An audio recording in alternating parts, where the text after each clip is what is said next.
బాలీవుడ్ చిత్ర పరిశ్రమపై దక్షిణాది చిత్రాల దందా ఇంకా కొనసాగుతూనే ఉంది. తాజాగా విక్రాంత్ రూనా హిందీ చిత్రాలపై తన ఆధిపత్యాన్ని చాటింది.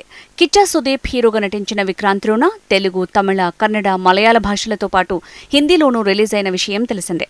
రిలీజ్కి ముందు పలు సందేహాలు, భిన్న అభిప్రాయాలు, విమర్శలు ఎదుర్కొంది విక్రాంత్ రూనా చిత్రం. అన్ని భాషల్లోనూ ప్రేక్షకాదరణ దక్కించుకుని సూపర్ హిట్ చిత్రంగా దూసుకుపోతోంది. ఈగ చిత్రంలో విలన్ గా తెలుగు ప్రేక్షకుల అఖండ ఆదరణ పొందాడు కిచ్చా సుదీప్. వరదనాయక కన్నడ చిత్రం ద్వారా హీరోగాను బంపర్ హిట్ ని అందుకున్నాడు సుదీప్.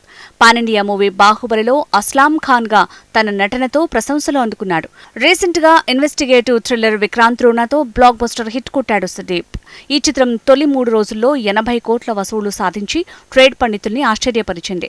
రణ్బీర్ నటించిన భారీ బడ్జెట్ చిత్రం శంషేరా లైఫ్ టైమ్ కలెక్షన్స్ కంటే ఇది ఎంతో ఎక్కువ. ఆలియా భట్ నటించిన గంగోభాయ్ కతియావాడి 39 కోట్లను తొలి 3 రోజుల్లో వసూలు చేసింది.